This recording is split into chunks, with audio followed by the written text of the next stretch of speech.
Hi everyone, welcome to MBA Pathshala. Hope you doing well. आज के इस पर्टिकुलर वीडियो में, which is going to be a very short video, हम जो recently हमारा जॉइंट एडमिशन प्रोसेस स्टार्ट हुआ है, राइट, स्टार्ट होने वाला है। चार आइम्स ने मिल के एक स्पेसिफिक प्रोसेस अपना स्टार्ट किया हुआ है। कैप से अपने आप को थोड़ा सा अलग करके, कैप के जो प्रोसेस हुआ करता था लास्ट ईयर तक, जिसमें 8 आइम्स इन्वॉल्व थे, उनसे हटके एक नया प्रोसेस इन्वॉल्व किया हुआ है, राइट, जो कि इस ईयर से एप्लीकेबल होने वाला है। उसके बारे में एक छोटा सा डिस्कशन करने वाले हैं। This is going to be very very important for all the aspirants are actually going to write this year's CAT, that is CAT 25।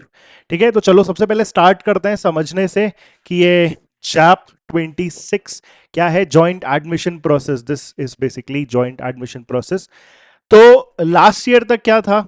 Last year तक आपको पता होगा कि कैप करके एक प्रोसेस हुआ करता था, जिसमें आपके 8 आइम्स, उससे पहले आपके 10 आइम्स हुआ करते थे, उसमें से भी 2 आइम्स निकल चुके थे।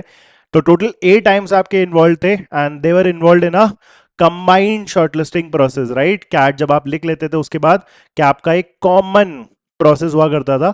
उस कॉमन प्रोसेस के थ्रू उन 8 आइम्स के लिए आप क्या रहते थे, एप्लीकेबल रहते थे। तो उनकी जब रिजल्ट्स आते थे, तो आप रिस्पेक्टिव आइम के हिसाब से आपका आप एडमिशन वगैरह होता था, right. Now there were a few drawbacks.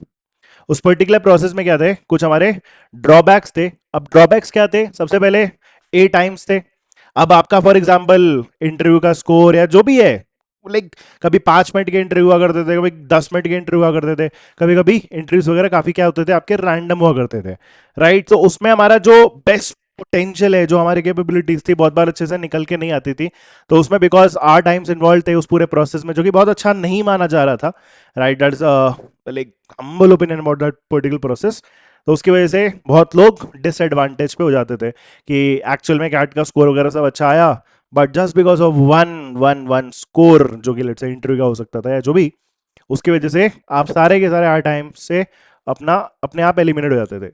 तो उसी प्रोसेस को और रिफाइन करने के लिए और बेटर करने के लिए इस पर्टिकुलर ईयर में 4 आइम्स ने, that is I am Ranchi, Kashipur, I am Trichy, जिसको आप तिरुचिपल्ली से भी बोलते हो, एंड आई एम रायपुर, इन चारों आइम्स ने डिसाइड करा कि बहुत हो गया, अब हम क्या करेंगे, अपना कंबाइंड प्रोसेस चालू करेंगे, will eliminate ourselves from the CAP process.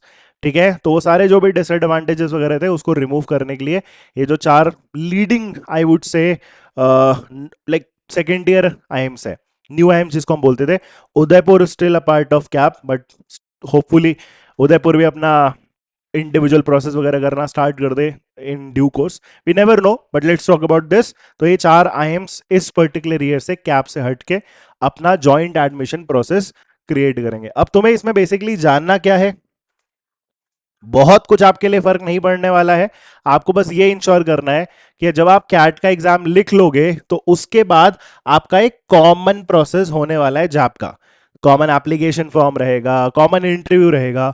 तो इसमें बहुत सारी आपके जो इंडिविजुअल प्रोसेस वगैरह रहते हैं कि अलग अलग कॉलेज का जाके आपको अलग अलग शॉर्टलिस्टिंग के लिए आपको इंटरव्यू देना है, वो सब रहता है, वो सब खत्म हो जाएगा। सिर्फ ये 4 आइम्स का एक पूरा कॉमन एप्लीकेशन रहेगा, फॉर्म्स भी आपको एक ही भरने पड़ेंगे, राइट, एंड कॉमन इंटरव्यू रहेगा, एंड उसके स्कोर्स के बेसिस पे आपको रिस्पेक्टिव जो इनके प्रोग्राम्स होंगे, उनके लिए आप एप्लीकेबल ऑटोमेटिकली हो जाओगे।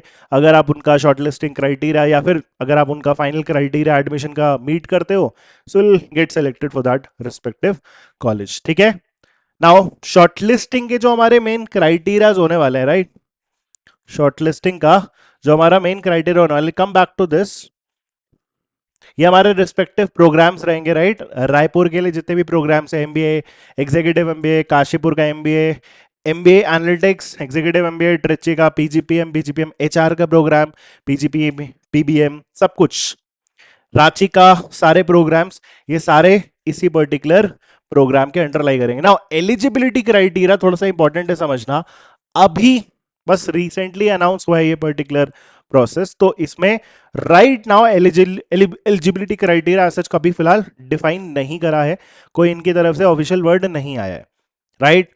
अब इसमें जो हमारे 4 कॉलेज है, फॉर एग्जांपल ग्रेजुएशन की सबसे इंपॉर्टेंट बात अपने को समझनी है। ग्रेजुएशन में क्या है, अभी करेंटली हम बोल नहीं सकते कि कितना होगा, राइट, बिकॉज लास्ट ईयर तक अगर देखो तो फॉर एग्जांपल जो जैप इस साल कंडक्ट करा रहा है वो आई एम रायपुर है, राइट। तो Raipur is leading this programme at least this year. तो रायपुर का खुद का जो ग्रेजुएशन का मिनिमम क्राइटेरिया है दैट इज 55, राइट। 55% हमारा होना चाहिए ग्रेजुएशन में। अब बिकॉज सिर्फ अब रायपुर नहीं रहा, रायपुर के साथ ये चारों कॉलेजेस भी है, तो हो सकता है थोड़ा सा रिलैक्सेशन दिया जाए, हो सकता है 55 की जगह 50 आ जाए।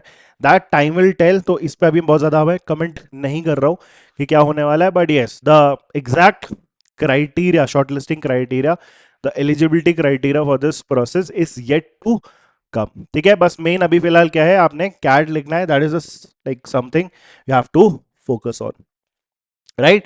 वैट पीआई वगैरह सब आपका कॉमन प्रोसेस होने वाला है। Shortlisted candidates will be required to appear for the वैट, जीडी एंड पीआई। तो कॉमन प्रोसेस आपका इवेंचुअली होने वाला है। सो काफी आपका टाइम भी सेव होगा, काफी आपका एफर्ट भी बचेगा, एंड पॉसिबली अगर मैं आपके कैट कट ऑफ की बात करूं तो हो सकता है आपका इसमें कैट का कट ऑफ थोड़ा सा ज्यादा पहुंच जाए, राइट। जैसे कैप में नॉर्मली जनरल के लिए 95 परसेंटाइल वगैरह का क्राइटेरिया मीट होता है, मिनिमम आपको इतना लाना पड़ता है। तो होपफुली बिकॉज ये चार ही कॉलेजेस में, बहुत सारे कॉलेजेस नहीं है, तो थोड़ा सा आपका इसमें परसेंटाइल ज़्यादा जा भी सकता है। It could go till 96, 96.5, may be 97, that two is also possible, right. So that is all the information about this particular process. जैसे जैसे इसमें और भी इंफॉर्मेशन आती जाएगी उसको हम कवर करेंगे on this particular channel itself, that is MBA पाठशाला। तो अगर तो अभी तक तुमने इस पर्टिकुलर चैनल को सब्सक्राइब नहीं करा है, right, so make sure you subscribe to this particular channel, right? If you have any doubts you can just put that in the comments. Thank you, bye.